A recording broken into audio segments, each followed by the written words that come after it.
You posted something on your Instagram a few months ago about an Alan Watts video. And as you said, this is what I think about when I'm on the mushrooms. And it was, I think it was talking about what happens when you only pursue pleasure. Yeah. And it was pretty interesting to see you post that. And you're like, this is what I think about sometimes. And Well, I think I said that's like pretty much like a summary of like a lot of what I learned when I did some mushrooms. Yeah. Yeah, pleasure seeking, it's not the same as going after happiness. It's more fleeting.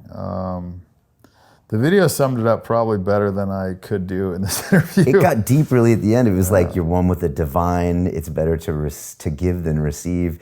It was stuff you don't see on Blizerian's Instagram account necessarily. It's true though, man. Like, and it's funny because my dad told me that when I was younger. He's like, "Yeah, it's better to give than receive." I was like, "Well, that's perfect because I love to receive and you like to give." I was like, "You can just give me a bunch of shit," and I was like, "We'll both be happy."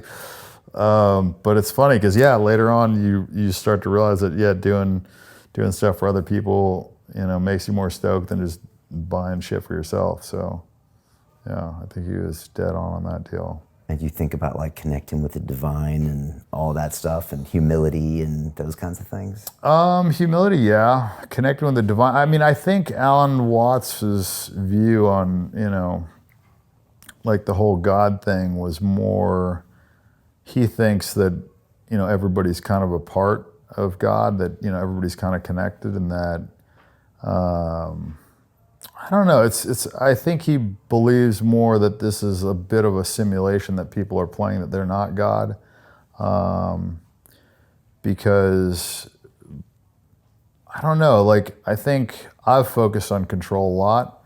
And I think when you focus on control, you kind of lose the element of surprise. And I think that's like, the unexpected. I think that's a good part of life. And so being a control freak and, trying to control everything, I think is probably not the answer. Which you used to be. I mean, I still am. Right, but you're trying. A lot of these things I recognize, but I still keep fucking doing them. Yeah. Like, I realize that like chasing money and girls is not what makes you happy, but I still do it. Like, it's funny because when I was younger, I thought like when I got to $1 million that I'd be happy. And then it would be enough, and then like 5 million, and 10 million, and it's like every time you hit a milestone, like I was so sure that the million would be enough, and then you get to the next point, and then you just realize that it's not the money that's going to make you happy, but then I still chase it. I don't know, I'm the kid that just fucking sticks his finger in the light socket, gets shocked, and then keeps going back to check if it's still doing it. So what does make you happy? Adventure, doing different things, building things, helping people out. Yeah, I would say. I mean, sex does too. Yeah. Connecting with people, hanging out with friends, surfing, being out in the sun, working out. More simple shit. Yeah. Yeah, a lot of stuff that like doesn't require money, but. In that video, he said, if you know the future, then it's the same as the past. So the video is all about introducing unknowns into your life. Yeah, and just kind of like, taking it as it comes. Because I mean, if you knew your whole life, like it was all mapped out for you, would it be interesting? No. Yeah, probably not. So I mean, that's kind of like, I feel like a lot of people, they map out their life and they, do these things and they go to their job and every day it's the same fucking thing and they know it's going to be the same thing and there's not like a whole lot of intrigue in that. Fuck, I don't know what I'm going to be doing next year. Like if you would have asked me if I was doing this 5 years ago, I would have, said no. You know what I mean? So it's like, I definitely have that unknown element in my life. And I think that's probably, part of the reason why it's intriguing to people because they never know where it's going to go. What was the best day of your life? Man, best day of my life. I don't know. I would say I did mushrooms on a beach with my girlfriend, my buddy and his girl, another buddy and his girlfriend, and another buddy and his girlfriend. And it didn't cost me anything.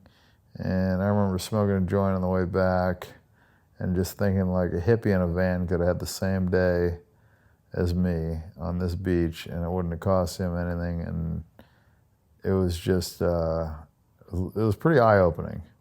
And I didn't do much. Like I fucking swam in the ocean, hung out with my friends, did some breath holding stuff, went for a swim, laid out on the beach. It was just like, it was a great day, but it didn't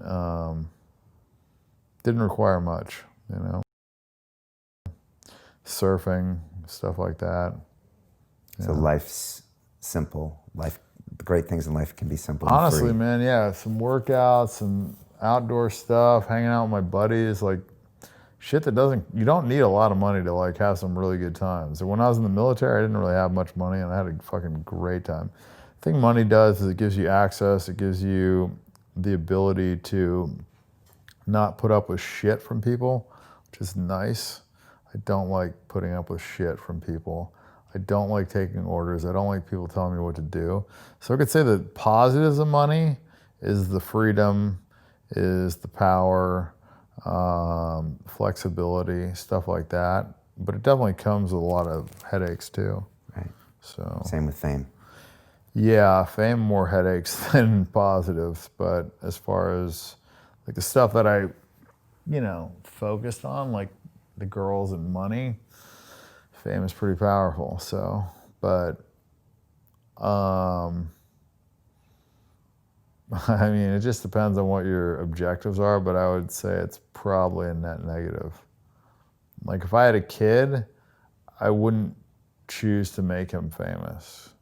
I'd let him make that choice because it's not something that you can kind of go back on, like once you fucking take that gene out of the bottle, like it's, kind of hard to stuff him back in. So I don't know.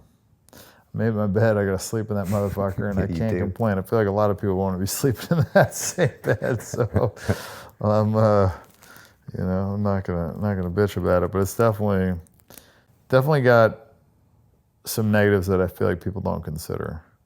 Yeah. Like the lack of privacy. I mean, absolute lack of privacy. So, and everything that you do is, potentially going to be magnified, going to be judged by the world, going to be, scrutinized, whatever. So, I'd say there's a decent amount of pressure as well. And I would say that like, I think happiness comes more from having good friendships and doing things with your friends. I would say that that's where I get the bulk of my happiness. And as much as like I talk shit about the 9-to-5 guys, I mean, that's just like me personally. Like I don't think that life would make me happy, but that's not to say that like somebody can't be happier than me doing that stuff. Because if they've got good friends and they're having fun, like, maybe they're fucking having a game night. Like I had a game night at my buddy's house. We just like fucking played Monopoly, and then we played a $20 poker game, and then we played Risk, and I had like a fucking great time. You know what I mean? It was just like 5 of my buddies hanging out, talking shit, and so, and it was a buddy of mine that I was in the military with, and a couple of his friends, the drummer from System of a Down, and this other dude. And, we had a great time. And then I went on tour with that guy, the same guy, the drummer, whatever, and fucking 3 weeks in Europe, and we went to sold out shows and whatever. And it was just like, fucking sucked. Like I thought I was going to get all this pussy. I thought it was going to be great. We didn't get laid for like 3 weeks, man. And it was just like the biggest letdown. And I'm like, fuck, man. I'm like with a rock star. We're like doing all this shit. And it was just like so fucking lame, and like that game night was way more fun, right? Like, so like a lot of times, like it's not like, it's kind of counterintuitive, you wouldn't expect stuff. A lot of people think like, oh, if I got a bunch of money or I got this or whatever, then I'd be happy. And so money doesn't buy happiness. Oh, fuck no. Money, just a lot of headaches and problems. I mean, and there's like good stuff to it too. Don't get me wrong. There's a lot of positives, but it can buy pleasure. But yeah, I mean, I talked about this a few times in interviews before. Is like the thing about money. The reason that it makes you unhappy is because it basically raises the bar. So like right now, I'm used to the best food in the world. I'm used to the best watches in the world. Only the hottest women could even like turn me on. Like I'm trapped in this like fucking box, right?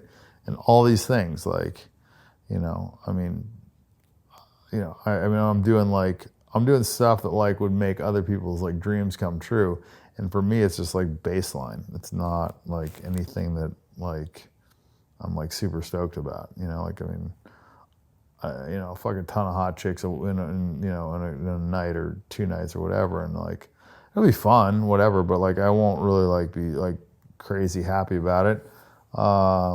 Or I bought that new Ferrari when it came out, and I was stoked on it for like 20 fucking minutes, maybe.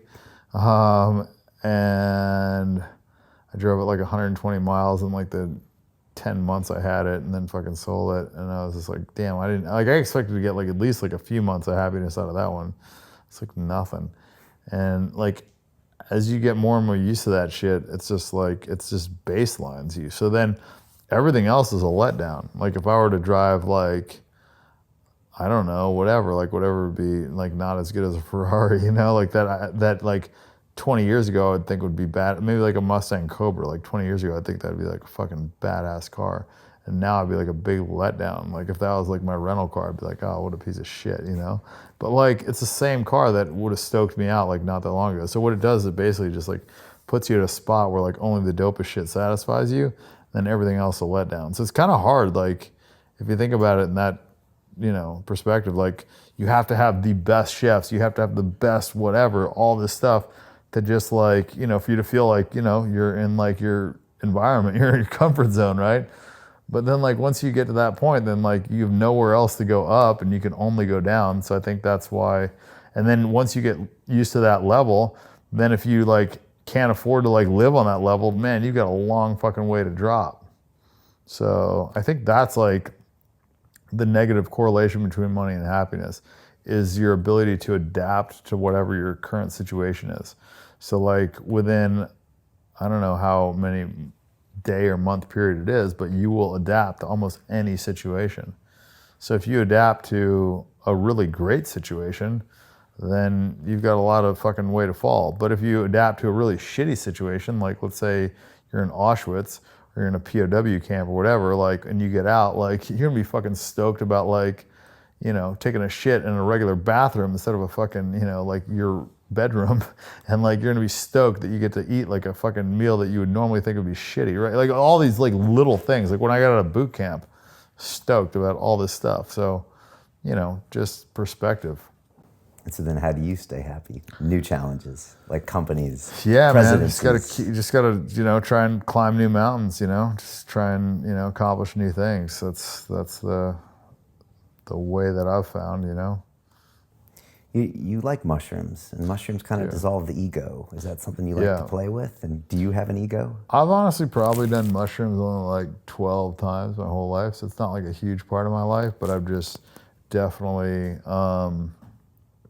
had positive experiences with them just because I think in very moderate doses, not like huge amounts, but like small amounts, they take your ego out. They kind of, slow down time a little bit. They make you think about things from a slightly different perspective.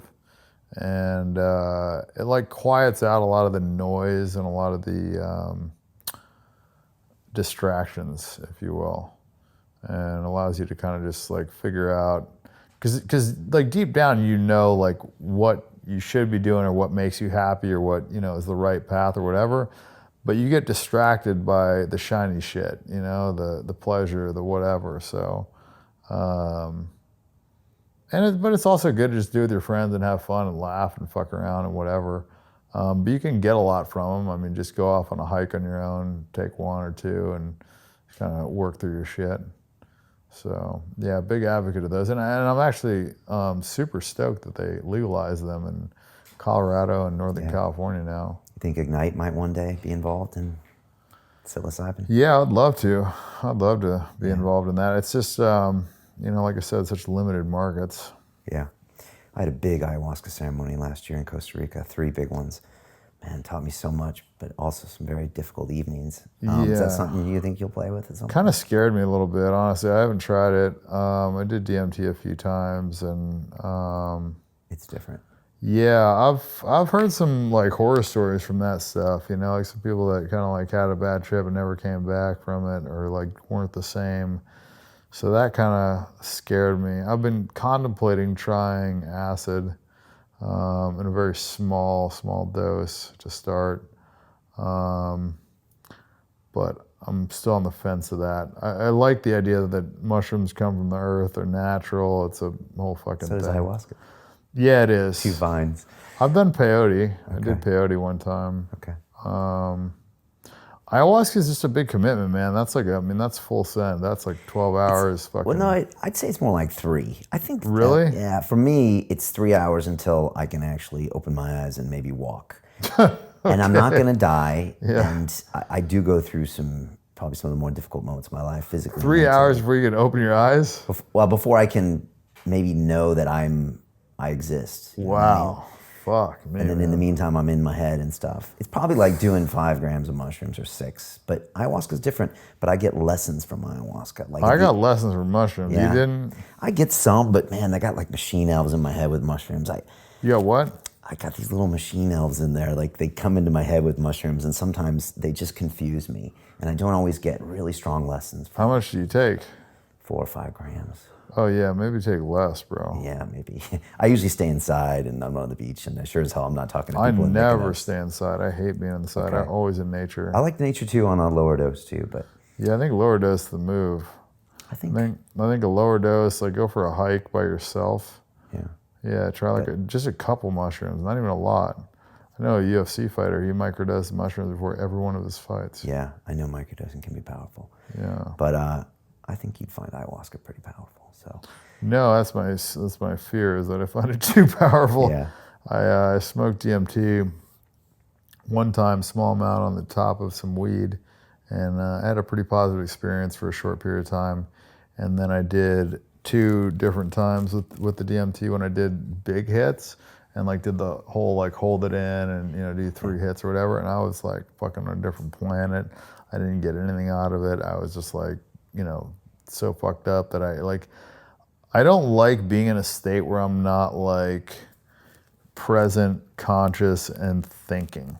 Like, and on that, I felt like it just like took me fucking way out there. Yeah, it does that. I never get lessons from DMT. I just go into like a video game.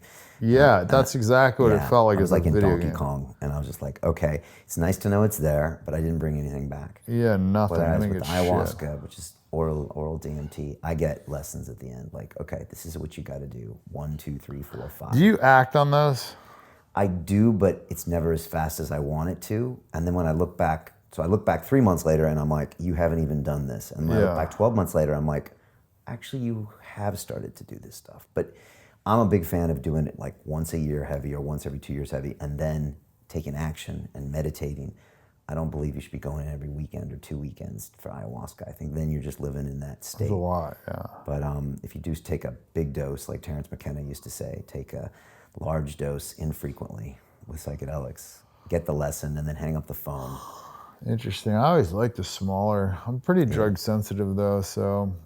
The thing about not being in control is that it holds you to look at that pain and that emotion, and you can't go anywhere. So like you can't go anywhere, and for 2 hours, which can feel like 2 years, you got to face it, and then you process it in a way where you couldn't process it if you could maybe walk away from it. And that's why I think it's helpful. Interesting. I feel like you got to be ready for that. Definitely, you do.